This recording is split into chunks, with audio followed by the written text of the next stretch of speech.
everyone. Today I will talk about the step cooking rice.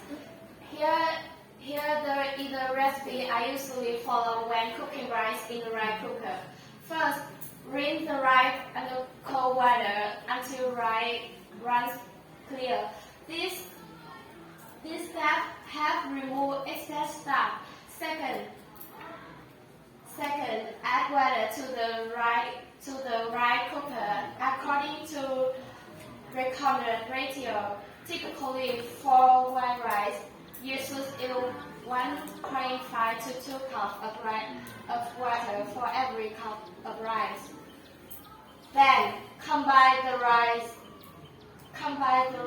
and water in the rice cooker bowl. Finally, turn the rice cooker and on while until the rice is cooked. Thank you for listening.